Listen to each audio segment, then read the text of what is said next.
Aloha, beloveds. This is Cristina Huntley with the Creator Consciousness Institute, and I'm sharing this video with you because I've been witnessing a lot of people either really working to manifest their beloved relationships or finding their romantic partners, their twin flame, soulmate, beloved, different terms that people are using.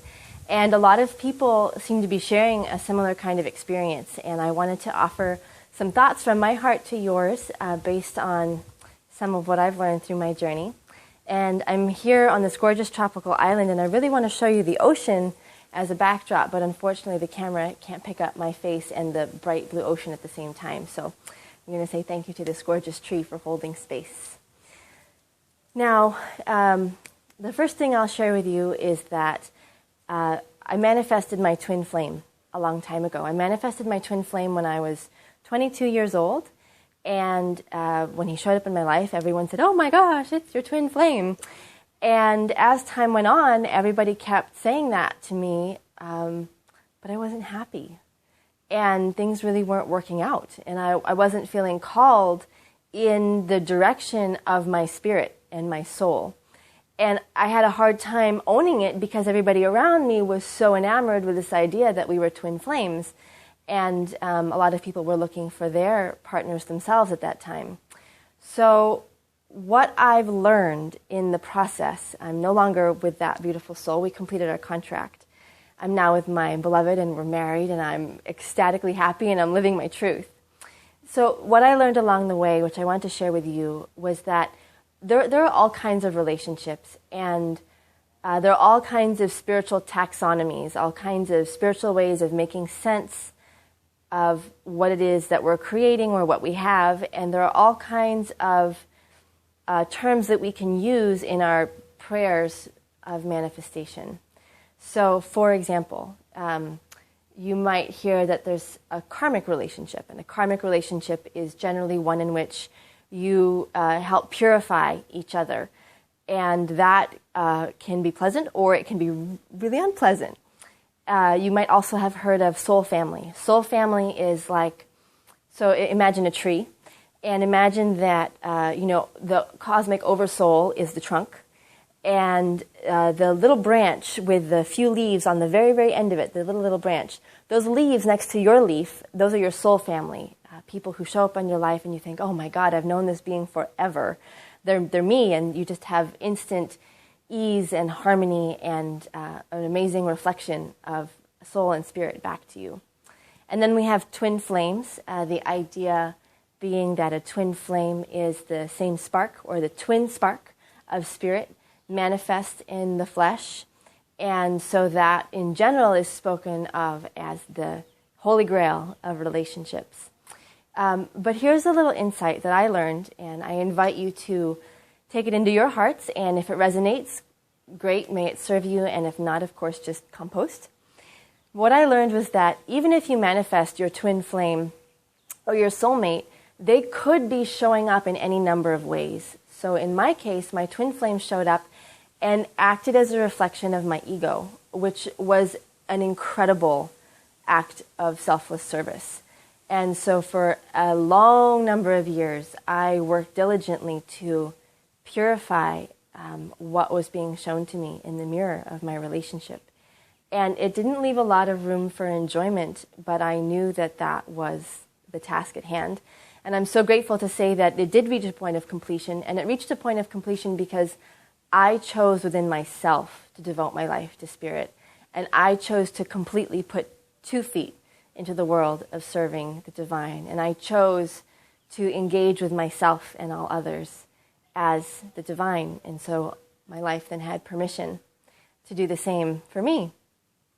Now, I think a lot of people may be unhappy in their current relationships, and I want to say that this video by no means is a call to, move out, clear out, and start something new. It's actually really a call to deep self-mastery, because what matters is our agreement with ourselves to show up as the beloved. And that means to access the innermost truth, the core of our most essential being, which is spirit, which is love. adoration, supreme being and creativity, and to live from that. And so in the process of manifesting my beloved externally, I literally spent 9 months to a year on my knees every night. And every night I would soak the carpet with my tears, and I would pound the floor till I had small bruises on my wrists. And it wasn't coming from any kind of mental illness. It was coming from this burning passion in my heart, this absolute knowing and desire that it was time. It was time to show up as the beloved. It was time to know myself more deeply than ever as the beloved. And it was time to be it so that I could receive it back in reflection. So for 9 months to a year, I was in this incredible process where I would be in this in-breath of praying to the divine with all my heart and soul to manifest and be the beloved, and then this out-breath of knowing myself as everything and loving everyone as myself. And then that in-breath and out-breath would continue, sometimes to the point where I didn't think I could bear it anymore. And lo and behold, at the end of that process, Oliver appeared in my life.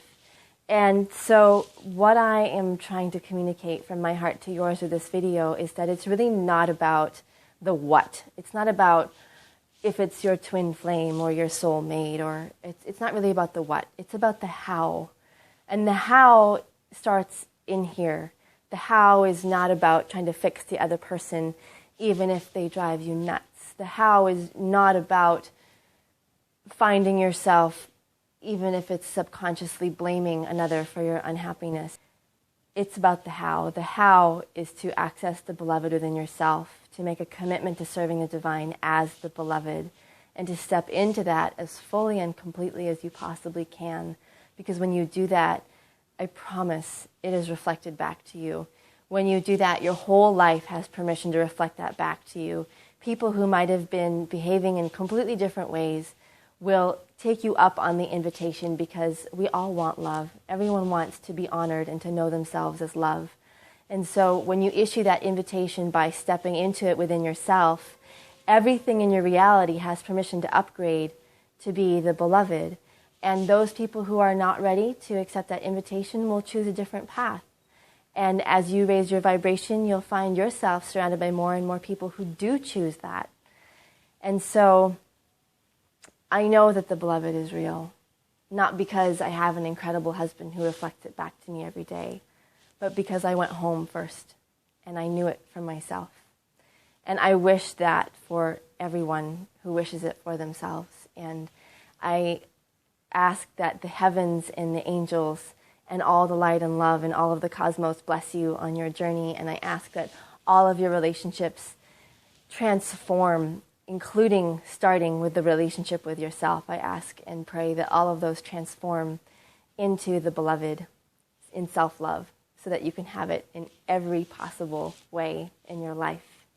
May we all know ourselves as that, and may we all love each other and ourselves as that. Aloha. Namaste.